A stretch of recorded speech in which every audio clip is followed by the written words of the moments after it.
સામાજિક સમરસતા અને કોમી એકતાના એક અનોખા ઉદાહરણમાં ભારતીય ગૌરક્ષા મંચ લીંબાયત કુરેશી સમાજના સહયોગથી એક ભવ્ય ઇફતાર પાર્ટીનું આયોજન કરવામાં આવ્યું। કાર્યક્રમ દરમિયાન ધર્મેશ ગામીએ કોમી એકતા અને ભાઈચારા પર ભાર મૂકતા કહ્યું કે આપણે બધા એક જ માતાના સંતાનો છીએ અને ભારત માતાની સેવા કરવી એ જ આપણો એકમાત્ર ધર્મ છે। ગૌરક્ષા અને સામાજિક સમરસતા સાથે સાથે ચાલે છે।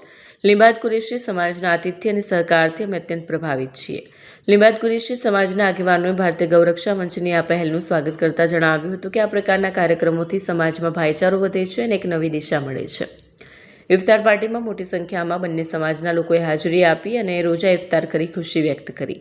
આ પ્રસંગે સ્વયંસેવકો દ્વારા પાણી, ફળો અને પરંપરાગત ઇફતારીનું આયોજન કરવામાં આવ્યું। સમગ્ર કાર્યક્રમ શાંતિપૂર્ણ અને પ્રેમાળ વાતાવરણમાં તથા સાંપ્રદાયિક સૌહાર્દના પ્રતિકરૂપે યોજાયો।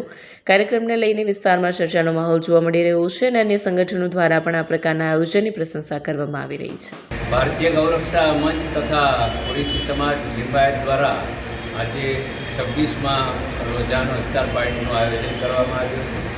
એનો મુખ્ય ઉદ્દેશ એ જ હતો કે જે અમુક જાનવરોને લઈને કોઈ પણ બાબતો બને છે તો સમાજના આગેવાનોને કાયદાની સમજ સાથે સાથે ગુજરાતમાં જે પ્રતિબંધ છે એવી બાબતોથી આપણે દૂર રહી અને આપણી બધી એકતા અને અખંડતા કઈ રીતના જળવાય એના પ્રયાસો કરવામાં આવ્યા હતા। અને ખાસ કરીને 100થી વધારે લોકોએ આ ઇફતાર રોજા પાર્ટીમાં સન્માનિત થયા હતા। ક્રિશ્ચન જમાતના વડીલો, આગેવાનો, મુસ્લિમ સમાજના આગેવાનોની ઉપસ્થિતિમાં આ સંપન્ન થયો। ઈદની પણ મુબારકબાદ આપવામાં આવી। મુખ્ય હેતુ કે જે ગૌરક્ષાને લઈને જે બાબતો બને છે એ ના બને એની સમજ આપવામાં આવી અને ખૂબ સારી રીતે સફળતાથી આ કાર્યક્રમ સફળ થયો।